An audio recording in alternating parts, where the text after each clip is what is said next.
अभी बच्चों लोग आज डिस्कस कर रहे हैं ग्रिफिथ के ट्रांसफॉर्मिंग प्रिंसिपल को। ग्रिफिथ एक साइंटिस्ट था जिसने एक एक्सपेरिमेंट किया और ये एक्सपेरिमेंट उस दिशा में था कि ये पता लगाने के लिए कि जेनेटिक मटेरियल कौन है। शुरुआत में ये नहीं पता था कि जेनेटिक मटेरियल डीएनए है या प्रोटीन है या फैट या लिपिड कौन है। मेन जो कंट्रोवर्सी थी वो डीएनए और प्रोटीन के बीच में थी, लेकिन इसको प्रूव करना था।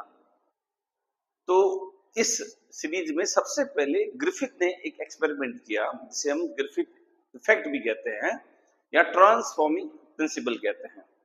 इसके अंदर इसने क्या किया, ग्रिफिथ ने स्ट्रेप्टोकोकस न्यूमोनियाई, एक बैक्टीरिया है स्ट्रेप्टोकोकस न्यूमोनियाई जो कि न्यूमोनिया कॉज करता है, न्यूमोनिया नहीं लंग्स के अंदर इन्फेक्शन करता है। उसके दो स्ट्रेन है, स्ट्रेप्टोकोकस न्यूमोनियाई के दो स्ट्रेन है। एक वाला जिसको हमने कहा है रफ स्ट्रेन आर सेकेंड, कैसा है आर सेकेंड, और दूसरा जो स्ट्रेन है वो है एस थर्ड, स्मूथ स्ट्रेन, चिकना, है ना। R third and R second और एस थर्ड, ये दो स्ट्रेप्टोकोकस न्यूमोनियाई के स्ट्रेन है, इसकी वैरायटी है। डिफरेंस क्या दोनों में कि यदि आर सेकेंड जो बैक्टीरिया है उसको माइस के अंदर इंजेक्ट किया गया तो क्या होगा, माइस पर कोई प्रभाव नहीं पड़ेगा। यहां मैं जो मैं माइस वर्ड का उपयोग कर रहा हूं ये प्लूरल ऑफ माउस है, माउस का प्लूरल है, माइस चूहिया के लिए वर्ड यूज नहीं किया है मैंने। Mice is the plural of mouse. और जब भी एक्सपेरिमेंट करते हैं तो किसी सिंगल चूहे पे नहीं करते हैं, ग्रुप में देते हैं हम, है ना, अलग अलग ग्रुप बना लेते हैं एनिमल्स के, उसके ऊपर एक्सपेरिमेंट करते हैं, एक सिंगल पर नहीं करते। तो इसके हिसाब से जैसे मान लो चूहे में इंजेक्ट किया और देखा चूहे पर इसका कोई इफेक्ट नहीं आया, इससे ये पता चला कि जो रफ वाला है स्ट्रेप्टोकोकस ये इसमें इन्फेक्शन करने के योग्य नहीं है, इससे चूहे में कोई फर्क नहीं पड़ता, इसकी डेथ नहीं होती है। दूसरा जो स्ट्रेन है एस थर्ड, चिकना, वैसे भी चिकनी चिपड़ी बातें करने वाले बड़े खतरनाक होते हैं ना, डेंजरस होते हैं, तो वैसा ही कुछ इसकी बात मान लेते हैं कि जो एस थर्ड है इसको जब चूहे में इंजेक्ट किया देखा चूहा मर गया। और कैसे मरा, तो जब इसके लंग्स को चेक किया गया तो उसके अंदर एस थर्ड वाले बैक्टीरिया की कॉलोनीज मिली, यानी कि जो स्ट्रेप्टोकोकस न्यूमोनियाई है एस थर्ड, इसने इसके फेफड़ों में इंफेक्शन किया और न्यूमोनिया के कारण ये मर गया।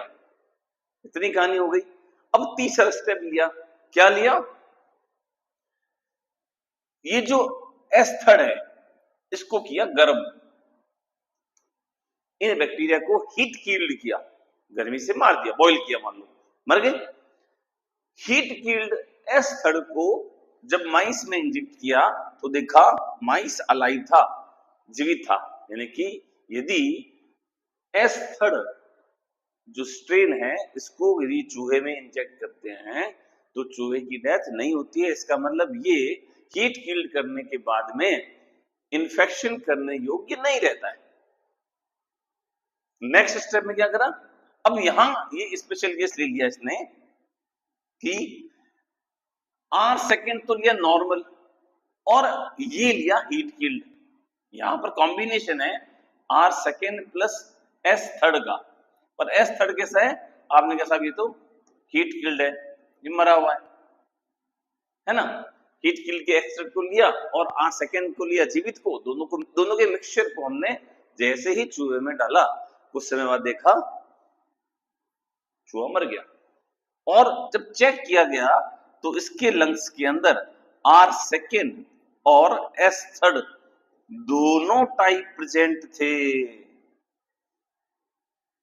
तो दोनों कैसे हुए, आर सेकेंड जीवित था, एस थर्ड तो था ही नहीं इसके अंदर। स्ट्रेप्टोकोकस न्यूमोनिया की जो एस थर्ड स्ट्रेन है वो तो हीट किल्ड था, फिर वो कैसे चेंज हुआ, जीवित के अंदर, इसी को बोला है ट्रांसफॉर्मेशन।